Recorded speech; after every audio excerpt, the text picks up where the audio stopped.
Hello and welcome to MacFormat's weekly Apple Extravaganza. I'm Chris Finn. I'm Matt Bolton. And on this episode we talk about a situation in which it would be particularly bad if your iPhone was to crash. Cryptocurrencies. And is it game over before the game even begins? We start, of course, with news from the world of Apple. Okay, 5 minutes on the world of Apple, and we start with CarPlay. I was going to call it Play Car in my head.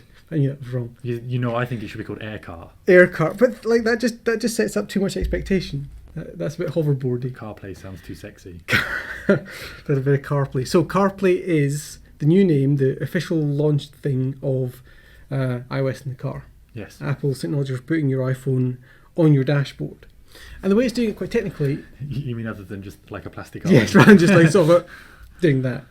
The technical implementation we think is quite interesting. At least we think this is how it's been done. Rather than having to rely on manufacturers to build interfaces and to deal with the hardware and authentication and that sort of stuff, we think what they're doing is instead just on the dashboard of your car is being fed with video from the iPhone. So just literally outputting video from the iPhone, and then all the iPhone gets back is basically XY coordinates of the touch screen to know where it's being touched.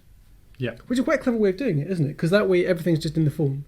Phone updates, CarPlay updates, and app updates, on CarPlay, and people aren't having to reinvent the wheel each time they're doing it. It's quite clever. Reinvent the wheel, yeah, because the car's full. That's quite clever. Not your comment, Apple's technology. None of my comments. Yeah, it seems like the best way of doing it, at least until Apple starts making cars. Or buying Tesla, as the rumours also have it, which is... although, did you see there was a very good Monday note from Jean-Louis Gasset talking about... are you laughing at the word Gasset? Suddenly it goes really far. Did you see there was a lovely new Monday note from... So Jean-Louis Gasset, obviously ex of Apple, wrote a really good Monday note about the rumoured acquisition of Tesla by Apple. And on this occasion he was talking about it would make sense for them to be working strategically in partnership because they require about the same tonnage of batteries each year. Yeah, you saw there was that conversation between the iPhone engineer and Elon Musk. Yes, and the iPhone engineer was... I work for a company. Yes, the iPhone engineer was dissembling rapidly to sort of distance himself. Anyway, CarPlay. Launch partners are Volvo, which I always think of as really sort of boxy, uncool brand, but it's all futuristic stuff now. Edward from Twilight Saga drives a C70 or something. So the Volvo, Mercedes. Vampire's Drive, is that? You've got to get around, man. So Volvo, Mercedes, and Ferrari. Yes. Eddie Q is on the board of Ferrari. I note, which is. And yet, isn't their implementation supposed to be a bit crap? It's a bit crap because they've got a resistive touchscreen. So the screens obviously we have on modern devices are capacitive. You don't actually have to press them in order to register. You do get some decent resistive touchscreens. Can you give me an example? Oh, it's DS. Decent. I'm not saying good. The DS does still use it. That's okay. Yeah. The Wii U uses it, which is not the Citroen DS, the Nintendo DS, yeah, which are cheaper. But one thing that actually came out this morning on 9to5 Mac was a report suggesting that Mercedes is going to look at implementing aftermarket CarPlay installs, which is really interesting. We'd been talking about this on Twitter with some readers, and we sort of went, never going to happen. Apple Apple itself and the car manufacturers have no interest. You naysayer. have no interest in not wanting to get you to buy a new car. Yes, they want to give you reasons to upgrade your car, basically. But do you know, is Mercedes going to upgrade all of their cars, or is it just for like the super high end, in which case the loyalty is actually I suspect than the money? We definitely don't know, and I suspect it wouldn't be a sort of like blanket sort of recall type thing. Anyway, recall's the wrong word, but you know what I mean. It would be if you came to them and said, "Can you do it in my car?" Then they would. Which is, but that can you do CarPlay in my car? Make CarPlay. But that struck me as interesting, the fact that they were actually going to bother retrofitting it into existing systems. It wouldn't surprise me if Ferrari did it as well. For the high-end stuff, Yeah, as you just say. for that high-end. You want to keep customers Yeah. happy. You want to keep them buying a new car every 2 years. These will be like lease hire customers, Yeah. probably. Big flashy business customers. It's interesting as well that third-party apps are allowed, and the reason I'm doing that, obviously, as you know, is that third-party apps, there are some third-party apps there, but it seems like it's very gatekeepery stuff. It seems like a similar situation with the Apple TV, where Apple Yeah. works with partners. Certain apps are allowed, but not others. Okay. Moving Next we move on to the wider world of tech. Okay, now we're going to do 5 minutes, if we can squeeze it into that, on Bitcoin, but not Bitcoin. Oh. I'm not going to try to explain Bitcoin because I've only got 4 minutes 50 seconds. I hope you've done your research on this topic. So I best I can do is ask questions on Bitcoin. Yes. Basically, in case you don't know what Bitcoin is, it's a kind of digital currency that someone has invented. It's based on encryption, cryptography, and there being a limited supply, and each coin, if you like, each single unit of currency is represented effectively by an encrypted string of numbers. There's been 2 big stories about it this week. One, which was interesting just for being slightly bonkers, is they think they found the guy who invented it. It's taken 5 years, even though he put his name on it. Yes, but like, there's all sorts of rumours about that, isn't there? That this guy's just like a patsy, and people are saying like, well, if I was going to set up this cryptographic currency, then I'd certainly put some plausible name on the documents, but it's not really me. Yeah. But as well, this was the one about like him being like chased down. There was like a police chase. No, it was a journalist chasing him down. And there was the story that supposedly the guy had some police officers there, or the journalist went with police officers or something, and the police were like, "This guy says you're harassing him." Like, who is he? He's just some guy. And the journalist says, "Oh well, this is," and then says the guy's name.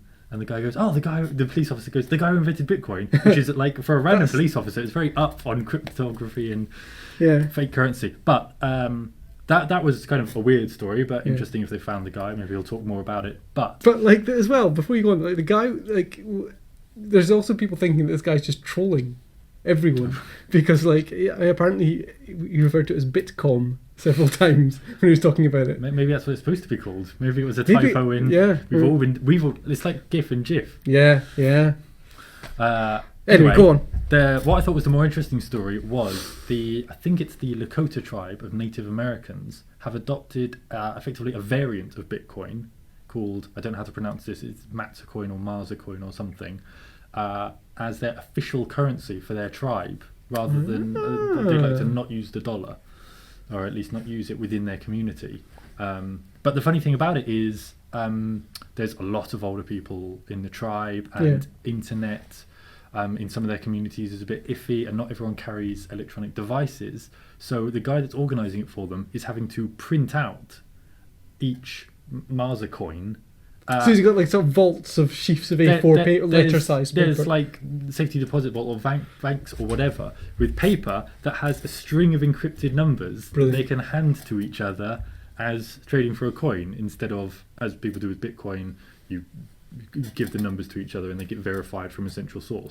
This one guy is acting as the verifier, and is all of the money sort of comes from him. He's not producing it, but he's printing out the representation of it and is handing it out. And they don't want to be as dependent on the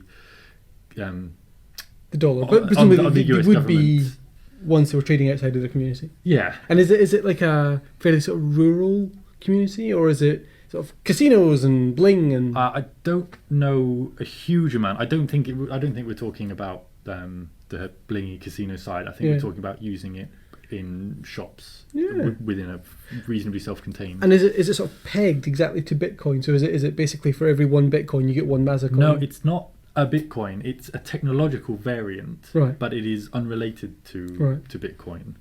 Like Dogecoin. And the music industry has launched a cryptocurrency. I can't remember what it's called. Yeah. There was a lot of people saying, well, I don't see why you wouldn't just use Bitcoin for Yeah. that.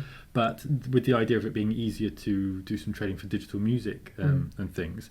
And what I think is interesting is it's kind of feels like it's getting to the point where certain things that happen online cannot be contained by law or sense anymore. Someone invents something and no one quite understands how it works, but 5 years later we accept it enough, or it makes enough sense that it can be used or appropriated by a community who you wouldn't necessarily have expected. Do you think part of this is because people are more distrustful of banks and the financial system post global economic collapse? Possibly, but they must have just forgotten about the dot-com boom. I might suggest of all there's lots of things to be distrustful of. Which was the last one to go bust? So let's move on from there. All right, well, good. That's time up exactly. So let us move on then to technology in the form of the kit we have on the table in front of us.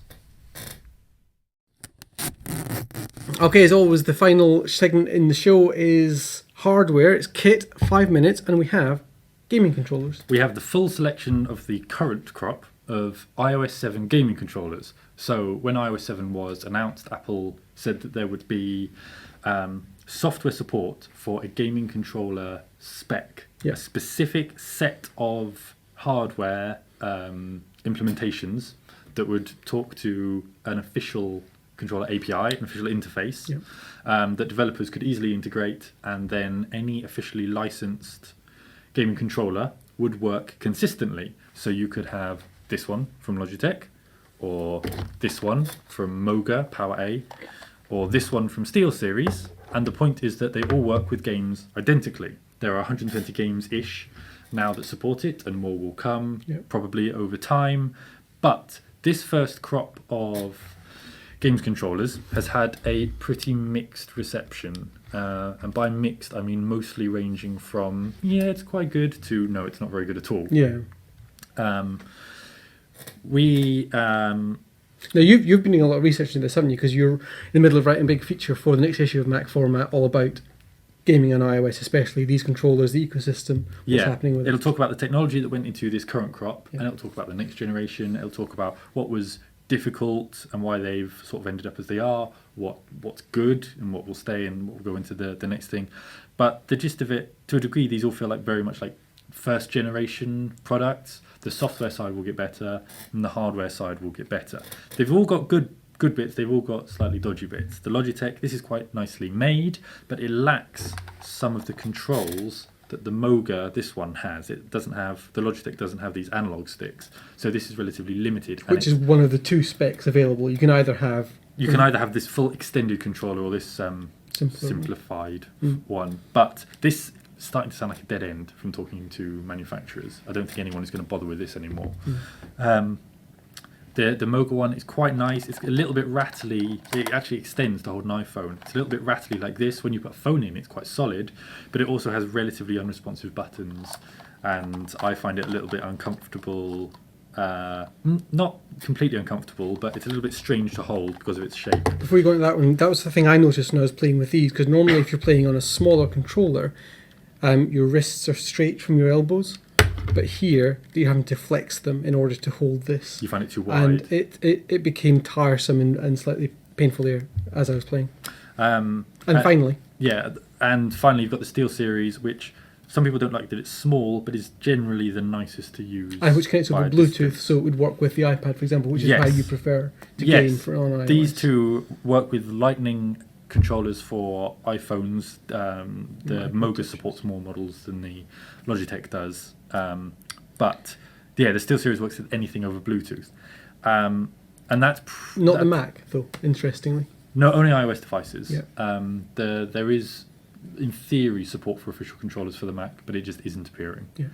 So the SteelSeries is probably the nicest, although it had real lag problems until a firmware update. But they're not communicating that firmware update very well. So if you happen to have bought a SteelSeries Stratus, I strongly recommend you go to SteelSeries website and look in their support section. So what are the devs saying about this? What's their reaction? Are they embracing it? Are they excited? Or do they think Apple's spec'd it badly? on the iOS side, they're quite happy with it. For the ones I've spoken to, anyway, it's really easy to implement the basic mapping. It's actually surprisingly complicated to make it work well. Not really part of that, but in theory, what could be part is that all the buttons on all of these are pressure sensitive, which means that how hard you press them can be detected by the game, and you could have something happen if you pressed it one hardness, and if you pressed it harder, something else happens. No one's really using that so far. That's fine. Devs can choose to use it. They can just choose it to make it respond like a normal button, on or off. But the other thing is, implementing it well means things like if you have on-screen controls, you want them to disappear when I'm using a controller. I'd like to be able to see more of the screen. Not all games do that, and apparently it's actually surprisingly difficult to get that working reliably and detecting reliably. Really easy to make it work on the basic level, but to make it work well is surprisingly much harder. So you're not all that excited about the current crop. Are you excited about the next crop to come? I am excited about the next crop. They're just Gen 1. They're good. Each one has good bits. Somewhere between all three is a perfect controller, which maybe we'll get in the next crop. Fantastic. Well, that's it for this show.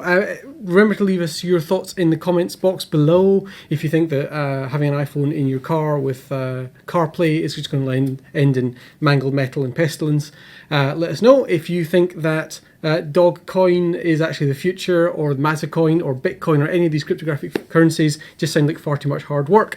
And if you think that these are brilliant or rubbish, basically, just let us know in the comments. Don't forget that you can subscribe to our YouTube channel at youtube.com/MacFormatUK. You can watch any of our previous episodes, and of course you can get a trial for MacFormat magazine in our app edition on the iPad from macformat.com/iPad. That's it. We'll see you next week. Bye.